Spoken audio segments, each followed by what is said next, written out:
नमस्कार दोस्तों, स्वागत है आपका आपकी अपनी YouTube channel RBSC online classes में। आज से अपन स्टार्ट करेंगे आपके विज्ञान का छठा पाठ यानी रासायनिक अभिक्रिया एवं उत्प्रेरक के बारे में। ये जो चैप्टर है आपके नए सिलेबस संशोधित सिलेबस के अनुसार 7 नंबर का कर दिया गया है।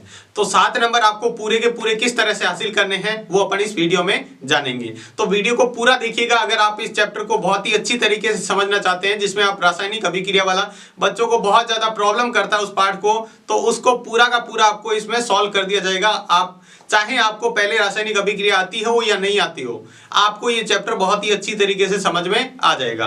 तो देखते हैं रासायनिक अभिक्रिया के बारे में पहले और फिर पढ़ेंगे उत्प्रेरक के बारे में। यानी इस पार्ट के 2 भाग हैं, एक तो पढ़ेंगे रासायनिक अभिक्रिया के बारे में, फिर पढ़ेंगे उत्प्रेरक के बारे में। ठीक है, तो अपन पहले जानकारी लेते हैं कुछ रासायनिक अभिक्रिया की।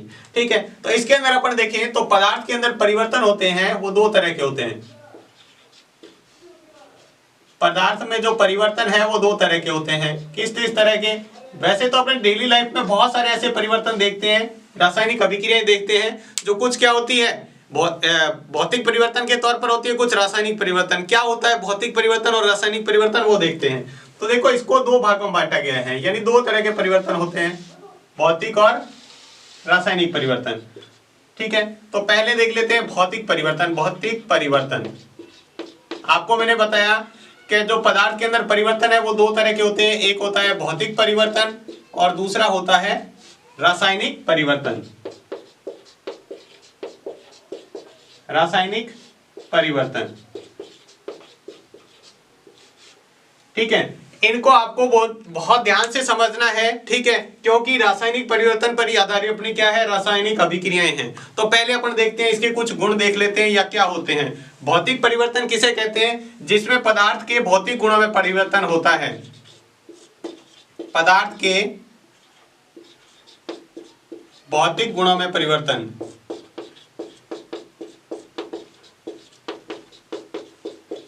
यानी जिसमें पदार्थ के केवल भौतिक गुणों में परिवर्तन होता है उसे भौतिक परिवर्तन कहते हैं। और जब पदार्थ के रासायनिक गुणों में परिवर्तन होता है,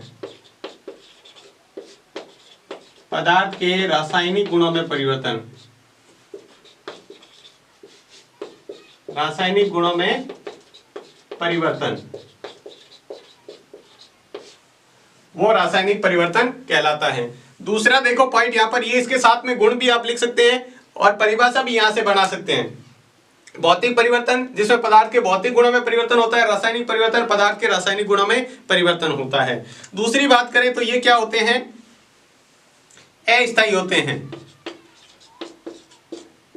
और ये क्या होते हैं? स्थायी होते हैं। अब इस अस्थायी और स्थायी का मतलब क्या होता है? जैसे भौतिक परिवर्तन अस्थायी, अस्थायी का मतलब जैसे एक बार आपने परिवर्तन कर दिया तो कुछ समय बाद में वापस वो उसी अवस्था में आ जाएंगे। जैसे जल है यानी पानी है, आपने फ्रिज में रखा तो फ्रिज में उसकी बर्फ बन जाएगी, वापस आप बाहर रख दोगे तो थोड़ी देर बाद में वापस क्या हो जाएगा? पानी बन जाएगा। यानी बर्फ स्थायी नहीं हुई है, स्थायी तौर पर दूसरे में नहीं बदला है। तो ऐसे परिवर्तन जो स्थायी दूसरा पदार्थ में नहीं बदल कर हमेशा रह सकता, थोड़ी देर में बाद अपने आप वो सामान्य स्थिति में आ जाता है, वो अस्थायी परिवर्तन। स्थायी में जैसे आपने एक बार दूध को दही में बदल दिया, दूध को दही में बदल दिया, फिर आप चाहे फ्रिज के अंदर रखो चाहे फ्रिज से बाहर रखो वो दही रहेगा, वो एक स्थायी पदार्थ बन गया। दही से वापस दूध नहीं बनेगा, ये स्थायी हो गया, मतलब एक तरह से उसको वापस नहीं बदल सकते। उसके बाद है ये होते हैं उत्क्रमणीय। ये स्थायी परिवर्तन रहता है और उत्क्रमणीय परिवर्तन है। ये अस्थायी परिवर्तन है और साथ में क्या है? अनुत्क्रमणीय। ये क्या होते हैं? अनुत्क्रमणीय परिवर्तन होते हैं। अनुत्क्रमणीय परिवर्तन का मतलब क्या होता है अभी बताते हैं आपको। अनुत्क्रमणीय परिवर्तन देखो, उत्क्रमणीय परिवर्तन का मतलब होता है जैसे आपने बर्फ पानी से क्या बनाया, पानी से मान लो आपने बर्फ बनाया, ठीक है, उसको ठंडा करके बर्फ बनाए तो बर्फ से वापस पानी बन सकता है। यानी ये दोनों दिशाओं में चल सकता है, पानी से बर्फ बना दो वापस बर्फ से पानी, पानी से बर्फ, बर्फ से पानी। यहां पर अनुत्क्रमणीय परिवर्तन जैसे आपने दूध से दही बना दिया तो वापस दही से दूध नहीं बनेगा। यानी इसको कह सकते हैं ये दोनों दिशाओं में चलते हैं, ये एक ही दिशा में चलता है, एक तरफ ही चलेगा। दूध से दही से वापस आप दूध नहीं बनेंगे। दही से मान लो आगे छाछ बना दिया तो आगे चलता जाएगा, ठीक है, लेकिन दही से वापस नहीं चलेगा, आगे से आगे एक ही दिशा में चलेगा। ये दोनों दिशाओं में चलता है। जो दोनों दिशाओं में चलता है वो उत्क्रमणीय परिवर्तन होता है, और जो एक ही दिशा में चलता है वो अनुत्क्रमणीय परिवर्तन होता है। इसके बाद अगला पॉइंट देखते हैं, इसमें नया पदार्थ नहीं बनता है। नया पदार्थ नहीं बनता, इसमें क्या होता है, नया पदार्थ बनता है, नया पदार्थ बनता है। इसका मतलब क्या हुआ, देखो नया पदार्थ का मतलब पानी से जब बर्फ या बर्फ से पानी बना था, या मान लो पानी से बर्फ बना था, तो बर्फ ही क्या है, एक तरह से पानी ही है। वो सारे के सारे गुण इसके अंदर है जो पानी के अंदर हैं। पानी के जो गुण होते हैं वो कि वो बर्फ के भी गुण होते हैं, इनका सूत्र सेम होता है, ठीक है। पानी को H2O कहते हैं तो बर्फ को भी H2O कहेंगे। लेकिन यहाँ पर देखो दूध के जो गुण होते हैं और दही के गुण क्या होते हैं, अलग अलग होते हैं। मतलब दही एक नया पदार्थ बन गया। जो दूध के गुण हैं वो सारे के सारे दही में गुण नहीं है, या दही के गुण अलग हैं, दूध के अलग हैं। तो इस तरह से आप इनको अलग अलग परिवर्तन कर सकते हो। आपको अंतर पूछे तो ये अंतर के तौर पे लिख सकते हो, आपसे पूछे भौतिक परिवर्तन के गुण तो ये गुण लिख सकते हो, रासायनिक परिवर्तन के पूछे तो ये इस तरह से लिख सकते हो। अब देख लेते हैं इनके कुछ उदाहरण। भौतिक परिवर्तन, भौतिक परिवर्तन के उदाहरण आपको मैंने बताया, पानी से बर्फ जमना या बनाना, ठीक है, एक हो गया। दूसरा देखो और बहुत सारे परिवर्तन हैं, जैसे बल्ब का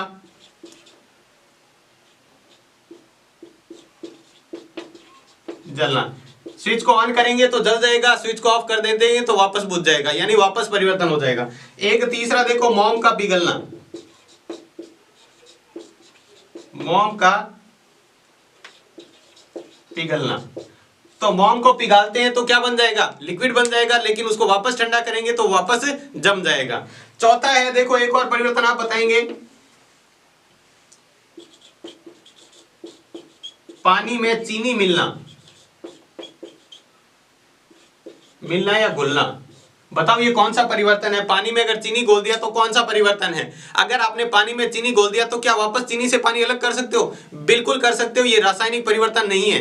हालांकि अपन पानी में को जैसे ही पानी के अंदर चीनी घोलते हैं तो वो उसके अंदर घुल जाती है और गायब हो जाती है, लेकिन आप देखते हैं अगर उसको वापस ठंडा करेंगे ना तो पानी तो वाष्प बन के उड़ जाएगा और चीनी उसके अंदर जम जाएगी, ठीक है। तो ये परिवर्तन होता है। आप पानी को गर्म करते रहो, गर्म करते रहो, लास्ट में क्या है, वो चीनी जितनी आपने डाली थी वो वापस उसके अंदर ठोस के रूप में रह जाएगी और पानी वाष्प बन के उड़ जाएगा। तो ये एक रासायनिक परिवर्तन है, ध्यान रखना। इसके अंदर देखते हैं इसके उदाहरण। पहले जैसे आपने पढ़ा दूध का दही बनना, दूध का दही बनना। दूसरा देखो कागज का जलना, कागज का जला, अगर कागज को जला दिया तो वापस उससे कागज वो राख बन गई, उससे वापस कागज नहीं बना सकते। तीसरा परिवर्तन देखो मोमबत्ती का जलना, मोमबत्ती का जलना। देखो यहां पर क्या लिखा हुआ है, ध्यान रखेंगे, मोम का पिघलना। ये मोम का पिघलना, तो मोम पिघल के वापस जम जाएगी, मोम पिघल लेंगे फिर उसको वापस ठंडा करेंगे तो जम जाएगी। लेकिन मोमबत्ती का जलना मतलब मोमबत्ती एक बार जल गई फिर उसको वापस उसी को नहीं जला सकते, उसके अंदर दूसरा धागा डालना पड़ेगा। वो धागा होता है वो जल जाता है, ठीक है, तो आप इसको वापस नहीं बना सकते, ठीक है। चौथा परिवर्तन जैसे लोहे पर जंग लगना,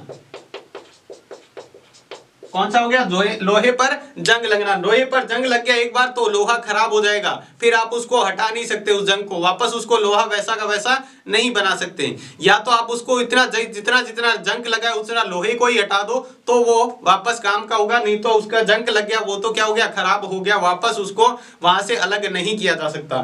तो ये थे आपके भौतिक परिवर्तन और रासायनिक परिवर्तन क्या होते हैं। आप अंतर के रूप में भी इसको लिख सकते हो, चाहे तो आपके इसके गुण के रूप में पूछे तो भी लिख सकते हो, और इसके उदाहरण सहित आपको समझाया ताकि आपको ये आसानी से समझ में आए। उम्मीद है कि आपको भौतिक और रासायनिक परिवर्तन में अब कोई दिक्कत नहीं होगी। तो देखो आपने भौतिक और रासायनिक परिवर्तन देख लिया। इसके बाद में देखते हैं अब रासायनिक समीकरण। सारा टॉपिक अभी इसी के ऊपर चलेगा। ये आपका एक महत्वपूर्ण टॉपिक है। इसके अंदर देखते हैं क्या है इसकी परिभाषा, रासायनिक समीकरण किसे कहते हैं। ठीक है, तो किसी भी रासायनिक अभिक्रिया जो होती है, पहले अपन रासायनिक अभिक्रिया को समझ लेते हैं। अभिक्रिया क्या होती है? अगर किसी पदार्थ के अंदर रासायनिक परिवर्तन हो रहा है, किसी भी पदार्थ के अंदर कोई रासायनिक परिवर्तन होता है, ठीक है, तो उसी को ही अपन क्या कहते हैं? रासायनिक अभिक्रिया कहते हैं। रासायनिक पदार्थ में होने वाले परिवर्तन को रासायनिक अभिक्रिया कहते हैं। अब देखो रासायनिक अभिक्रिया आपको पता चल गया। अब इस परिभाषा को समझते हैं, रासायनिक समीकरण। किसी भी रासायनिक अभिक्रिया के पदार्थों को, जो रासायनिक अभिक्रिया जिन पदार्थों के बीच हुई है और अभिक्रिया के बाद जो पदार्थ बने हैं, ठीक है, अपने क्या कहते हैं? रासायनिक जो परिवर्तन होता है उसके बाद नया पदार्थ बनता है। ठीक है, तो रासायनिक अभिक्रिया के पदार्थों को उनके प्रतीकों या अणुसूत्र में लिखना ही क्या कहलाता है? रासायनिक समीकरण कहलाता है। जैसे अपन एक उदाहरण लेते हैं, जैसे कार्बन का जलना या कोयले का जलना। ठीक है, अगर मान लो अपन कार्बन का जलने को कैसे लिखेंगे? Carbon plus oxygen. अगर कार्बन की अभिक्रिया कराते हैं ऑक्सीजन से, इसका मतलब क्या है? देखो, कार्बन को अगर जलाना है, कोयले को अगर जलाना है या लकड़ी को अगर जलाना है, तो किसकी गैस की आवश्यकता पड़ती है? ऑक्सीजन। कोई भी चीज जलने के लिए ऑक्सीजन के बगैर नहीं जल पाएगी। जब ऑक्सीजन से क्रिया होगी तभी वो जल पाएगी। तो कार्बन की अभिक्रिया होती है ऑक्सीजन से, तो क्या होता है? कार्बन डाइऑक्साइड बनता है। क्या बनता है? Carbon dioxide.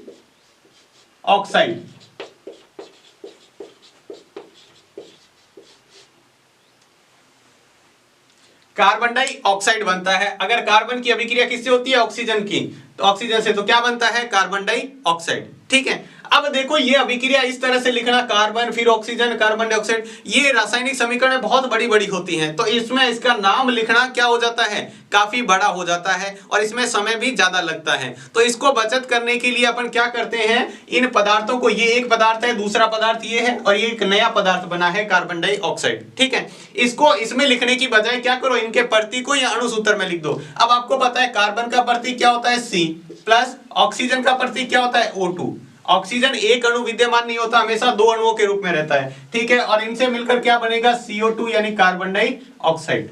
ठीक है, तो आपने क्या किया? इन जो अभिक्रिया थी, रासायनिक अभिक्रिया के पदार्थों को अणुसूत्र या प्रतीकों में लिख दिया, यही रासायनिक समीकरण होती है। ठीक है, जो यहां पर देखो कार्बन और ऑक्सीजन ये पदार्थ है, इनको प्रतीकों में लिख दिया। ठीक है, और कार्बन डाइऑक्साइड एक क्या है? यौगिक है, जिसको अणुसूत्र में लिख दिया। तो यही क्या कहलाता है? रासायनिक समीकरण कहलाता है। वही लिखा है, देखो, किसी भी रासायनिक अभिक्रिया के पदार्थों को उनके प्रतीकों या अणुसूत्र में लिखना, ये अपने प्रतीक और अणुसूत्र में लिख दिया, तो ये क्या कहलाता है? रासायनिक समीकरण कहलाता है। अब यहां पर अपने को दो बातें ध्यान रखनी है। एक तो सबसे पहला है अभिकारक। ठीक है, एक तो ध्यान रखना है अभिकारक। अब देखो अभिकारक क्या होता है? जिनके बीच अभिक्रिया होती है वे पदार्थ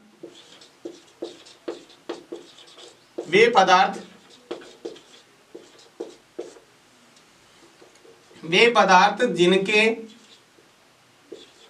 मध्य या बीच अभिक्रिया होती है, या जिन पदार्थों के बीच रासायनिक अभिक्रिया होती है, तो वो क्या कहलाते हैं? अभिकारक कहलाते हैं। और एक और नाम ध्यान रखना है, उत्पाद। उत्पाद क्या होता है? रासायनिक अभिक्रिया के पश्चात या अभिक्रिया के पश्चात, रासायनिक अभिक्रिया या अभिक्रिया के पश्चात बनने वाले पदार्थ को,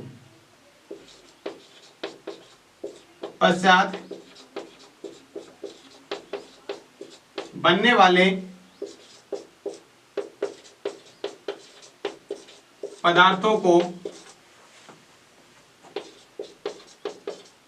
उत्पाद कहते हैं। क्या कहते हैं? उत्पाद कहते हैं। ठीक है, तो ये दोनों यहां पर क्या है? ये है अभिकारक, क्योंकि इनके बीच अभिक्रिया हो रही है, और ये एक नया पदार्थ बना है, तो इसको कहते हैं उत्पाद। आपको समझ में आ गया होगा। जैसे मान लो एक उदाहरण और आपको समझाते हैं, बहुत ही आसानी से आपको समझ में आएगा। जैसे घर में चाय बनाते हैं, तो चाय के लिए अपने को क्या क्या चाहिए?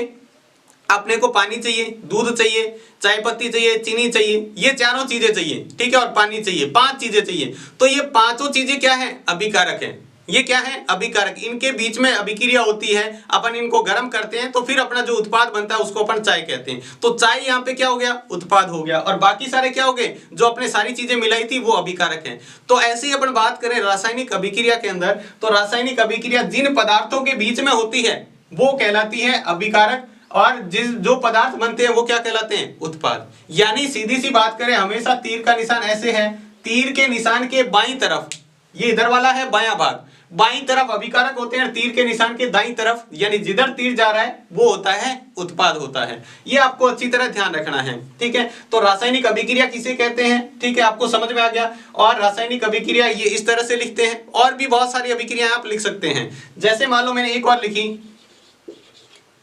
Mg+O2, क्या बनेगा, MgO। ये है मैग्नीशियम, ये है ऑक्सीजन, क्या बना, मैग्नीशियम ऑक्साइड। यहां पर अभी एक बार संतुलन करने के लिए यहां 2 लगा देते हैं, हालांकि आपको अभिक्रिया संतुलित करना बताएंगे, लेकिन ये एक उदाहरण लिखा, ये रासायनिक क्या है, समीकरण है, ठीक है। ये दोनों अभिकारक हो गए और ये उत्पाद हो गया। एक से ज्यादा अभिकारक, अभिकारक क्या हो सकते हैं, 2 या 2 से ज्यादा, एक भी हो सकता है, 2 भी हो सकते हैं, 2 से ज्यादा भी हो सकते हैं। वैसे ही उत्पाद भी एक हो सकता है, एक से ज्यादा, 2, 3 कितने भी हो सकते हैं। तो आपको ये समझ में आ गया रासायनिक समीकरण किसे कहते हैं, अभिकारक किसे कहते हैं और उत्पाद किसे कहते हैं। ये पार्ट, इस पार्ट का बहुत बेसिक बात है अभी तक। ये आपको जैसे जैसे आगे समझ में आता जाएगा वैसे वैसे आगे का चैप्टर भी आपको आसानी से समझ में आता रहेगा। अगर आपको यहीं से गड़बड़ हो रही है तो वीडियो को आप दोबारा से देखिएगा शुरू से। अगर ये चीजें समझ में नहीं आएगी तो फिर आपको आगे का चैप्टर बहुत दिक्कत कर सकता है, ठीक है। लेकिन आपको इस तरह से समझाएंगे यहां पर बिल्कुल आसानी से, ताकि आपको इस चैप्टर में कोई भी दिक्कत ना हो।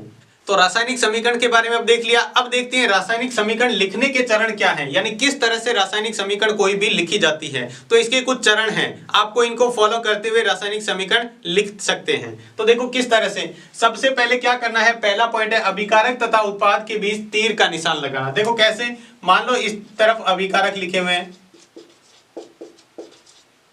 ठीक है, और दूसरी तरफ क्या होंगे, उत्पाद।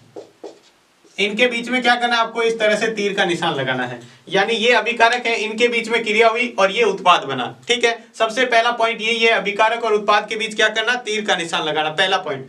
दूसरा देखो क्या लिखा हुआ है, अभिकारक व उत्पाद की संख्या 1 से अधिक होने पर उनके बीच प्लस का चिन्ह लगाना, यानी अभिकारक की संख्या 1 या 1 से ज्यादा है, या फिर उत्पाद की संख्या अगर 1 से ज्यादा है तो उनके बीच प्लस का साइन लगाना। जैसे मान लो एक अभिक्रिया लिखी मैंने C+O2, तो क्या लिखेंगे, CO2, ठीक है। यहां पर देखो बीच में क्या लगाया, प्लस का साइन, क्यों, क्योंकि अभिकारक यहां पर कितने हैं, 2 अभिकारक हैं, तो 2 या 2 से ज्यादा अभिकारक हो, चाहे उत्पाद भी 2 या 2 से ज्यादा हो, तो उनके बीच में प्लस का चिन्ह लगाना है।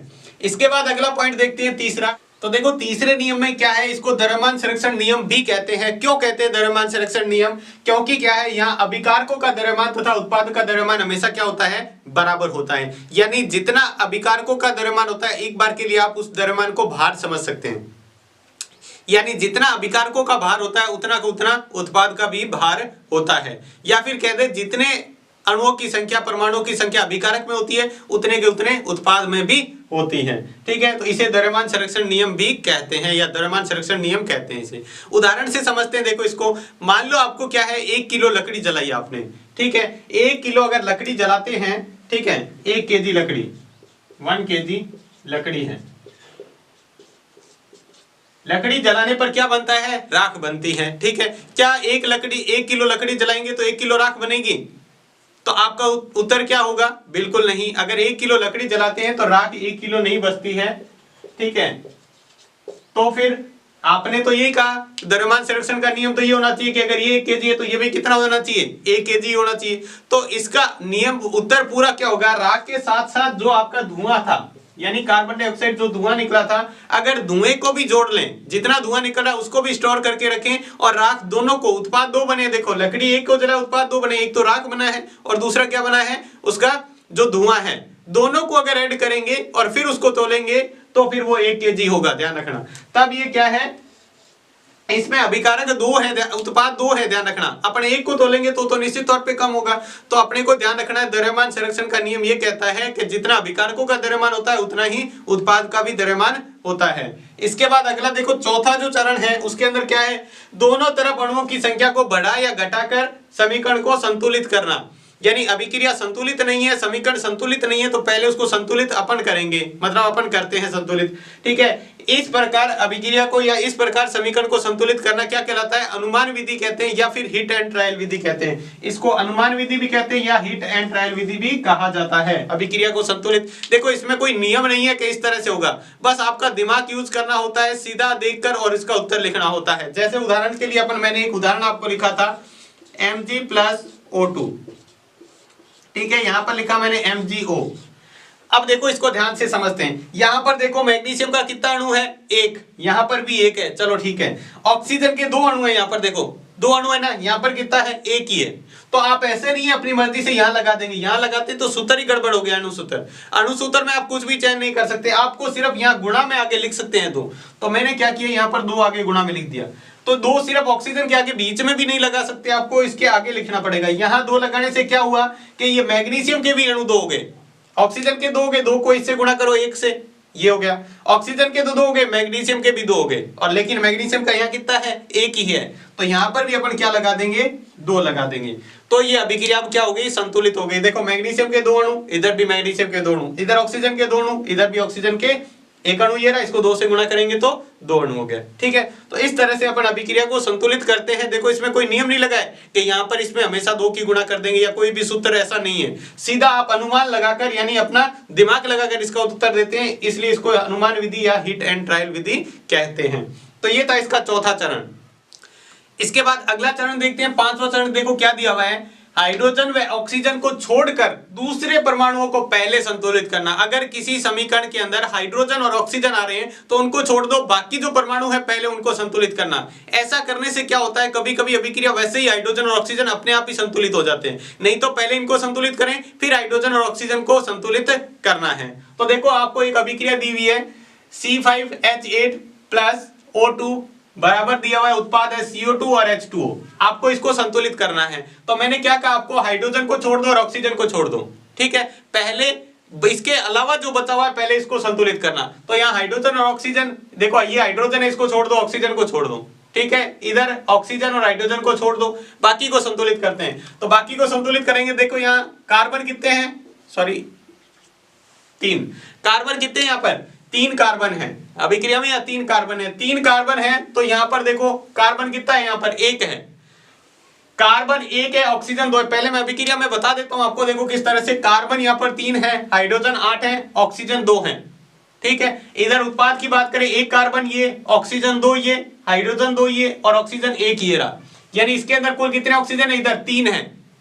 तो ये अभिक्रिया संतुलित नहीं है, तो इसको संतुलित करेंगे। सबसे पहले हाइड्रोजन और ऑक्सीजन को छोड़कर यहाँ कार्बन, यहाँ 3 है, तो इधर भी अपन क्या कर देंगे, इसके आगे 3 लगा देंगे। यहाँ 3 नहीं लगाना है बीच में, सिर्फ उसके आगे गुणा में 3 लिख देंगे। तो ये कार्बन 3 हो गए, यहाँ भी 3 हो गए। अब कार्बन तो संतुलित हो गए, बाकी देखते हैं ऑक्सीजन। यहाँ ऑक्सीजन कितने हैं, 2, यहाँ पर कितने हो गए, 3 को 2 से गुणा किया 6, और यहाँ पर कितना है 1, 7। कितने ऑक्सीजन हुए, 7। लेकिन इधर कितने हैं, 2 ही ऑक्सीजन है, इधर 7 हो गए, इधर 2 ऑक्सीजन है। तो अपन क्या करते हैं, यहां भी किसकी गुणा कर देते हैं। देखो यहां पर मैंने क्या किया, 4 की गुणा की। क्यों, हाइड्रोजन कितने हैं, मैंने हाइड्रोजन अब बराबर किया। देखो हाइड्रोजन बराबर करने के लिए क्या किया, हाइड्रोजन यहाँ कितने हैं, देखो हाइड्रोजन और ऑक्सीजन को दोनों को छोड़कर पहले करना था, बाकी कर लिया। उसके बाद हाइड्रोजन को संतुलित करते हैं। हाइड्रोजन यहाँ पर कितने हैं, 8। इधर देखो कितने हैं, 2 हैं। 2 को 4 से गुणा किया तो कितना हो जाएगा, 8 हो जाएगा। 2 को 4 से गुणा किया, हाइड्रोजन भी संतुलित हो गए, कार्बन संतुलित है, हाइड्रोजन संतुलित है। अब बचे ऑक्सीजन। ऑक्सीजन देखो 3 को 2 से गुणा किया 6, ये ऑक्सीजन है यहाँ पर 6, प्लस इधर कितने हैं, 4 को 1 से, यहाँ ऑक्सीजन 1 ही है तो 4, 6 और 4 कितने हुए ऑक्सीजन, 10 ऑक्सीजन। 6 और 4 कितने हुए, 10 ऑक्सीजन। तो अपन क्या करेंगे, इसको 10 ऑक्सीजन यहाँ पर होने चाहिए, तो यहाँ पर तो 2 ही है, तो अपन क्या करेंगे, 5 से गुणा कर देंगे। अगर यहां से 5 से गुणा कर देंगे तो ये भी क्या हो जाएंगे, 10 हो जाएंगे। तो इधर भी ऑक्सीजन 10 हो गए, इधर भी हो गए। अब सारे के सारे अणु बराबर हो गए। देखो कार्बन 3 है, यहाँ पर कार्बन 3 है, हाइड्रोजन 8 है, यहाँ पर 4 को 2 से गुणा करेंगे 8 है। ऑक्सीजन देखो 5 को 2 से गुणा किया 10, तो यहाँ 3 को 2 से गुणा किया 6 ये रे, और 4 ये रे 10। अब ये अभिक्रिया क्या है, संतुलित है। तो इस तरह से आप हाइड्रोजन ऑक्सीजन को छोड़कर पहले संतुलित करना, ऐसा नहीं है कि हाइड्रोजन ऑक्सीजन को छोड़ देना है, उनको भी संतुलित करना है बाद में। इसके बाद अगला पॉइंट देखते हैं, संतुलित समीकरण में अभिकारकों व उत्पादों के भौतिक अवस्था लिखना, भौतिक अवस्था लिखना उनकी भौतिक अवस्था देखो कौन कौन सी अपने को ध्यान रखनी है। पहली है अगर वो क्या है, गैस है, गैस के रूप में है तो अपन उसका लगा देंगे G।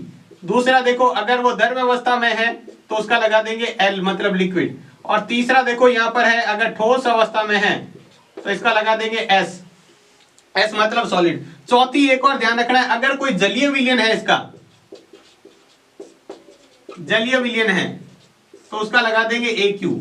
क्या लगा देंगे, AQ। अगर कोई उत्पाद जल के अंदर घुला हुआ है तो उसको AQ के रूप में लिखेंगे। देखो जैसे मैंने एक अभिक्रिया लिखी C+O2, क्या बनता है, CO2। ठीक है, C क्या है, कार्बन। लकड़ी क्या होती है, ठोस। लकड़ी या कोयले की बात करें तो ये ठोस है तो इसके ब्रैकेट में S लिखना है। ऑक्सीजन क्या होती है, गैस, तो इसके ब्रैकेट में G लिखना है।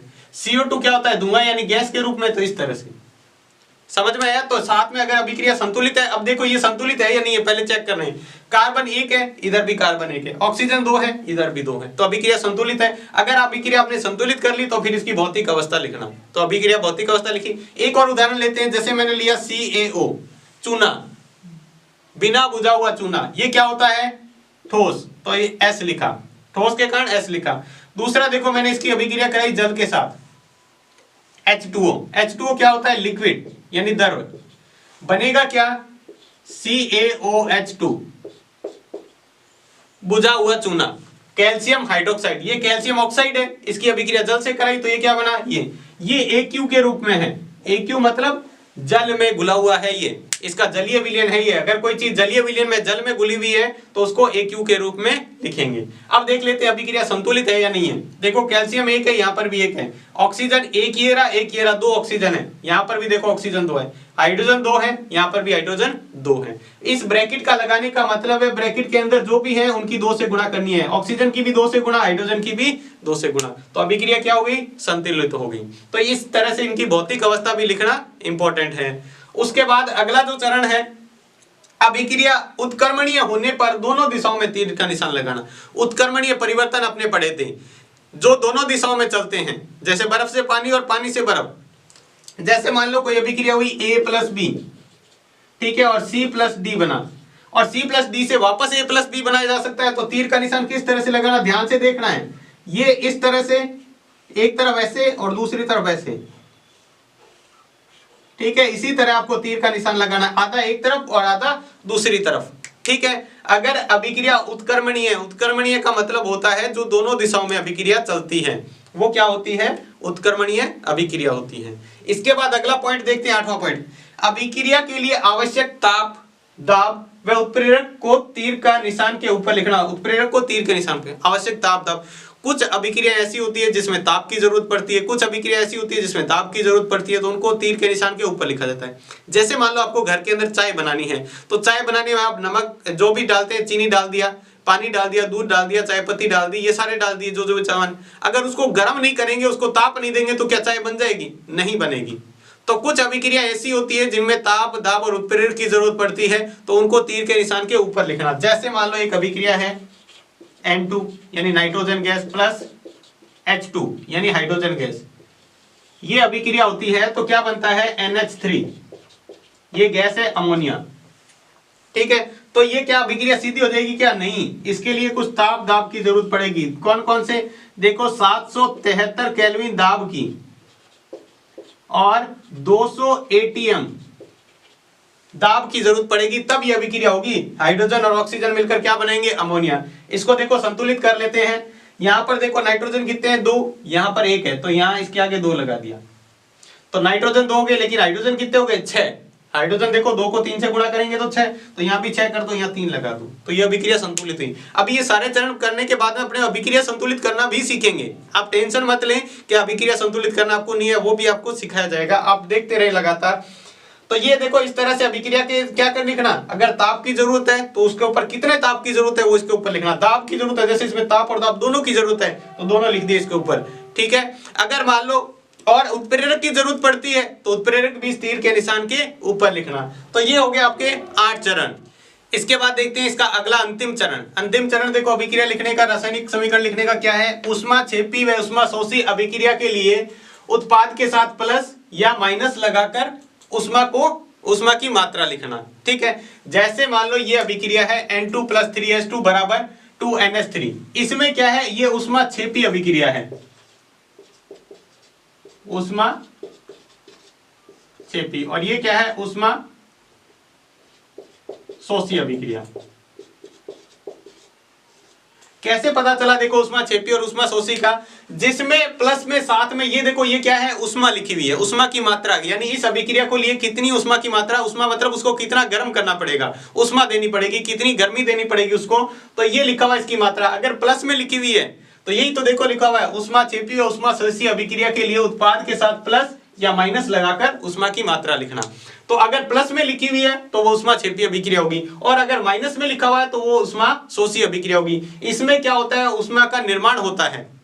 ठीक है, अगर मान लो दो चीजें ठंडी है, उसको मिलाएंगे तो वो आपस में गर्म हो जाएगी। जैसे चूना होता है और पानी होता है, जब चूना भी ठंडा हो पानी भी ठंडा हो, उसको मिलाया जाता है तब वो क्या हो जाता है, अत्यधिक गर्म हो जाता है, उसमें उष्मा बनती है, तो वो उष्मा क्षेपी अभिक्रिया होती है, जिसमें उष्मा का निर्माण होता है। और जिसमें उष्मा की जरूरत पड़ती है, जैसे अपन घर में सब्जी बनाते हैं, चाय बनाते हैं, तो उसको गर्म किए बगैर वो नहीं बनती है, चाय भी नहीं बनेगी, सब्जी भी नहीं बनेगी, तो उसमें उष्मा देनी पड़ती है, तो वो माइनस में लिखी जाती है। ऐसी अभिक्रिया उष्मा शोषी अभिक्रिया कहलाती है। ठीक है, तो जब किसी अभिक्रिया के प्लस में उष्मा लिखी हुई हो तो वो उष्मा क्षेपी अभिक्रिया होगी, जब माइनस में लिखी हो तो उष्मा शोषी अभिक्रिया होती है। ठीक है, अब देखो ये जो रासायनिक समीकरण है ये अपने लिखी है, लिखना सीखा है, इसका फायदा क्या है, इसकी विशेषताएं क्या है, तो देख लेते हैं कि विशेषता सबसे पहले अभिकारक व उत्पाद की संपूर्ण जानकारी प्राप्त होती है।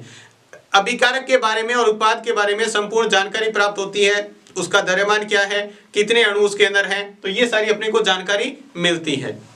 दूसरा देखो पदार्थों की भौतिक अवस्था का पता चलता है। ठीक है, अब देखो यहाँ पर इसके अणुओं की पता चल रहा है, ये इसकी संपूर्ण जानकारी होगी। दूसरा इसका क्या है, अवस्था का पता चलता है। अगर गैस है, जैसे ये देखो यहाँ लिखा नहीं है, ये भी गैस है, ये भी गैस है, और ये भी क्या है, गैस है, तो इस तरह से ये गैस है, ठोस है, या द्रव्य है, या जलीय विलयन है, उसकी पूरी जानकारी मिलती है अपने को जब समीकरण लिखी होती है। इसके बाद तीसरा पॉइंट है, अभिक्रिया के लिए आवश्यक ताप, दाब और उत्प्रेरक का पता चलता है। वो अपन तीर के निशान के ऊपर लिखते हैं, तब उससे अपने को ये पता चल जाएगा कि इसमें कितने दाब की जरूरत है, कितने ताप की जरूरत है, या कौन से उत्प्रेरक की इसमें आवश्यकता है। वो तीर के निशान के ऊपर लिखा होता है, तो जिससे अपने को जानकारी मिल जाती है। अगला है उष्मा क्षेपी व उष्मा शोषी का पता चलता है। ये उदाहरण लिखा हुआ ही है कि अगर प्लस में है तो उष्मा क्षेपी होगी, अगर माइनस में उष्मा लिखी हुई है तो वो उष्मा शोषी अभिक्रिया होगी, इसका भी अपने को पता चल जाता है। इसके बाद में अगला है उत्कर्मणीय का पता चलता है। उत्कर्मणीय का मतलब क्या होता है, अगर एक तरफ तीर का निशान है तो वो अनुत्कर्मणीय है, और दोनों तरफ तीर का निशान है वो तो क्या है, उत्कर्मणीय है। इससे भी पता चलता है, जैसे ये लिखा हुआ तो ये उत्कर्मणीय अभिक्रिया नहीं है, ये भी उत्कर्मणीय है। जब दोनों तरफ तीन के निशान लगे होंगे तो वो कौन सी हो जाएगी, उत्कर्मणीय अभिक्रिया, इसका भी पता चलता है। तो ये सारे इसकी विशेषताएं हैं, इसके गुण क्या है वो है। अब देखते हैं इसकी कुछ कमियां भी है, ऐसा नहीं है कि सारे के सारे इसके फायदे हैं, कुछ नुकसान भी है, कुछ कमियां भी है, या कह सकते हैं कुछ सीमाएं भी हैं इसकी। देखो दो मेन सीमाएं इसकी, रासायनिक समीकरण लिखने की दो मेन कमियां या सीमाएं कह सकते हैं। पहला देखो, अभिक्रिया पूर्ण होने की जानकारी नहीं मिलती है। क्या ये रासायनिक समीकरण लिखी हुई आपको पता चल रहा है ये कब शुरू हुई या कब खत्म हो जाएगी, नहीं पता चलता। मान लो शुरू में तो आपने पता कर लिया जब आपने शुरू की, लेकिन कितनी देर में पूरी होगी आपको इसका कोई पता नहीं मिलता है इस समीकरण लिखी हुई से, यानी अभिक्रिया पूर्ण होने की जानकारी नहीं मिलती है। और दूसरा सांद्रता की जानकारी नहीं मिलती है। जैसे अपने उदाहरण लिया था जलीय विलयन है, तो जल में उसका कितने अणु घुले हुए, जल की मात्रा में वो कितना मात्रा में घुली हुई है, उसकी सांद्रता का पता नहीं चलता है। ठीक है, तो अभिकारक और उत्पाद की सांद्रता का पता नहीं चलता है, एक तो ये कमी होगी, दूसरी उसके पूर्ण होने की जानकारी नहीं मिलती है। तो ये थे आपके रासायनिक समीकरण के बारे में। तो आज की क्लास में बस इतना ही। क्लास आपको कैसी लगी हमें कमेंट बॉक्स में लिखकर जरूर बताना है। अगर आपको क्लास अच्छी लगी है तो इसको लाइक करें, और चैनल को अभी तक सब्सक्राइब नहीं किया तो चैनल को सब्सक्राइब जरूर करें। जो आपकी रासायनिक समीकरण सॉल्व करने की जो बताया था वो आपको नेक्स्ट वीडियो में मिलेगा, जिसमें आपको बताएंगे रासायनिक समीकरण संतुलित कैसे करते हैं। तो आज की क्लास में बस इतना ही, धन्यवाद।